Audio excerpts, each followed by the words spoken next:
Ah, eu sem querer apaguei o outro vídeo. Não apaguei, mas pausei. Então tive que recomeçar outro. Então essa aqui vai ser a segunda parte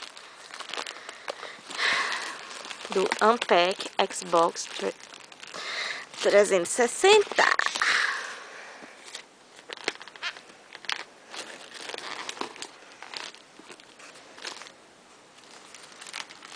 Vamos lá.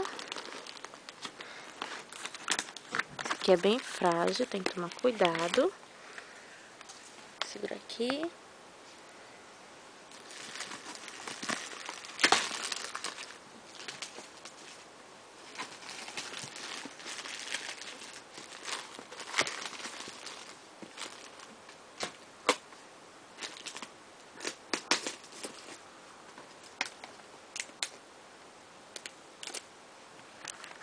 Jean, isso aqui é o seu charge. Você não vai precisar gastar com isso. Não mais.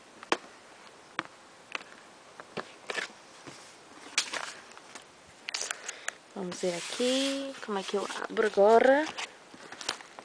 Eu ainda não tenho o carinho de abrir direitinho. Tem que ver aqui. Ai, tem que ser bem com carinho. Infelizmente, eu não tenho a mão leve. De uma mocinha. Gostaria de ter já.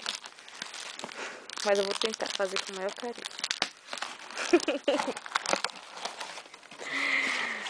Tchau, tchau, tchau, tchau. Está chegando, está chegando.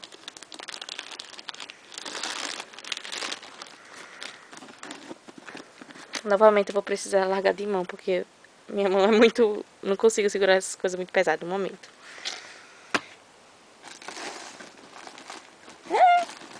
Vou chorar! Eu quero!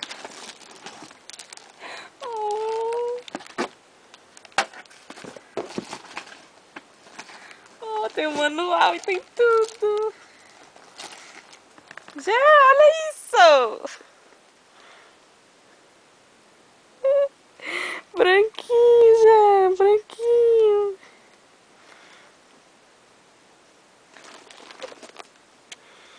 Eu joguei os papéis ali tudo no chão.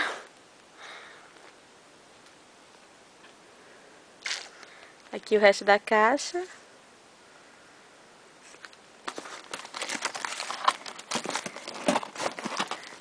Ah! What is this? What is this? Os consoles. Tchau!